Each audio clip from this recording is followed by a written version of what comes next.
Hey everyone, and welcome back to the channel. So today, let's take a look at the 2026 Volkswagen Golf GTI Autobahn. This model is finished off in King's Red Metallic.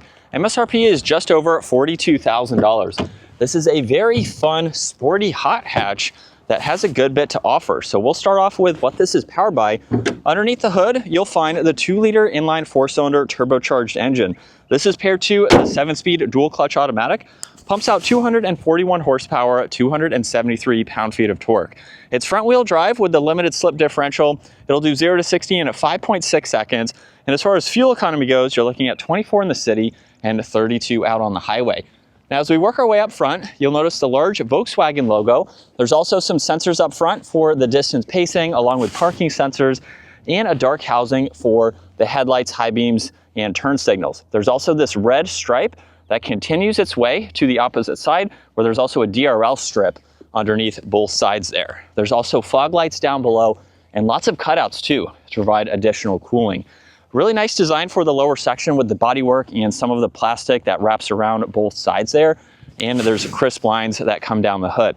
Now this GTI also has the sport suspension along with the 19-inch wheels and the red brake calipers. There's the GTI badge underneath the power folding side mirrors, which have a turn signal, some black for the window trim, and then the sunroof up top. Very crisp lines that flow down the side, and that lower side skirt pokes out slightly. Has really good proportions for this hatchback. And then in back, there's the body colored spoiler, along with the third brake light, wiper blade. There's some LEDs for the lighting. The backup camera is actually hidden behind the Volkswagen badge, so that will appear once you put the vehicle into reverse, of course. There's parking sensors and then the dual exhaust. Now you can also use the Volkswagen badge as the handle to open up the hatchback. So that is a really cool dual purpose design. Now this is on the smaller side for this hatchback. You do get a spare tire underneath along with a little bit of storage. And then you can remove this and fold the back seats down for even more space. There's also a 12-volt on one side. So it is a practical vehicle if you're not looking for something that is large, but you can still put some items in the back and have people.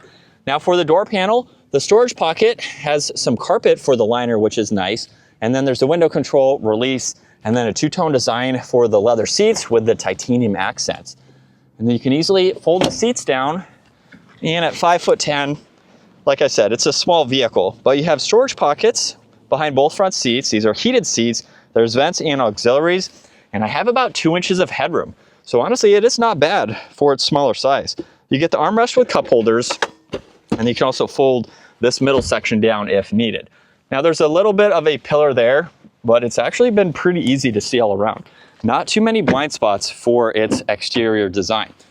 Now this also has heated side mirrors as well. There's the window controls, more storage down below, and then the memory seating adjustments for the automatic front seats. With GTI, and it's a very comfortable sporty style seat for this car. This also gets a solid and perforated leather steering wheel, but let's start it up where there's paddle shifters as well. Cruise control settings are on the left along with volume, and then there's tuning, voice commands, the heated steering wheel, and the rest of the controls for the digital gauge cluster. So if I push on view, we can continue to go through some of the different settings here, just depending on what you'd like to see. Now, in order to go left and right, you do have to be back on this screen here. So if I go to the right side, you can scroll through this information now, just depending on what you would like to have. Now, you can also go to the far left and do the exact same thing. If you go into the settings, you can control what you would like to be visible. So as you can tell, everything that is checked is currently what we are able to see on that left side.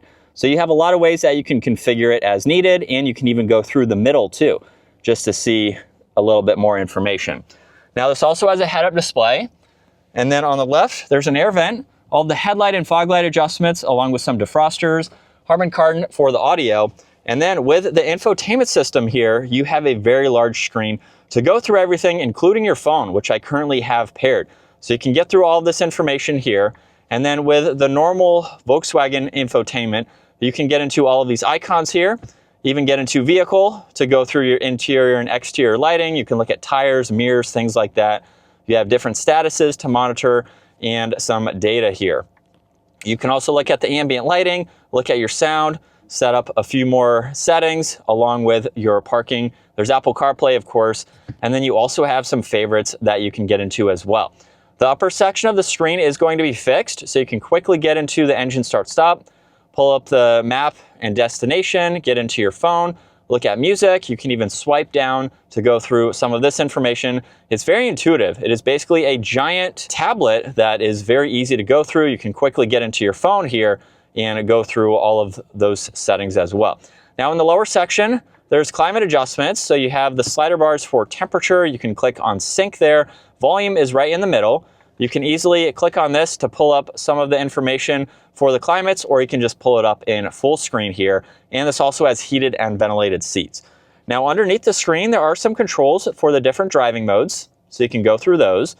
You can quickly get to the climates, look at some assistances, and then there's also the parking menu where this does have the parking assistance and the camera. So of course you have your backup camera. There's auxiliaries with wireless charging, a little bit of storage, and then this is how you would put it into reverse. There's drive and sport mode, and then park in front. There's also the e-brake. You do have one cup holder in the middle that you can hide away if you need a little bit more space, but the storage pockets are also large enough for big drinks. So technically you do have 3 areas up front where you can place drinks. And then plenty of storage. There's also touch sensitive dome lights, and you just swipe your finger in the middle. That's how you can open up the sunroof. Now with Volkswagens, you have the perforated sunshade, which can be open and closed. Doesn't matter where the sunroof is, so that dual purpose is nice. And then a look at visibility. It is very easy. For that exterior shape, you have a good bit of visibility all around. And now from a standstill, pedal to the floor, here we go.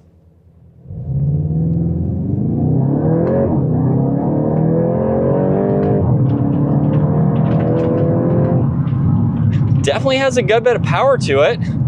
Brakes do a good job too, and the handling and steering is spot on. So this is what it's like to be behind the wheel for the Volkswagen Golf GTI. This is a fun vehicle. I know I've said that a few times already, but if you're just looking for a sporty, smaller vehicle, something that's also going to be really good on MPG, with a full tank, this was around 420 miles or so. So it has a small tank too. You're not going to have to fill up all that often, and you can drive this every single day. It's very comfortable. Even with the sport suspension, I don't have any concerns with it. I'm not on the smoothest road right now, but out on the highway and things like that, the driving that I have done, it's been very, very fun.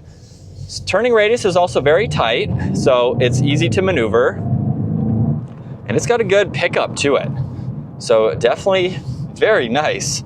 Materials are good too. There's some plastic all around, some soft touch materials for the upper dash there too. But in general, everything has a good feel to it. And while not everyone might be a huge fan of the larger screens that vehicles are putting in, or that manufacturers are putting in their vehicles now, it's actually very easy to use. If you're familiar with using a tablet, it's honestly not much different. I will say it would be nice to see some physical controls for volume and climates, but you can kind of get used to sliding your finger left and right there. You can hear a few pops in the exhaust too, but it's not overly loud. And then you have a lot to play with the gears. So ringing it out, it's not an overly powerful vehicle, but you can definitely have some fun with it and use the full potential of this car. I wish it was a little bit louder, but of course you could change that as needed.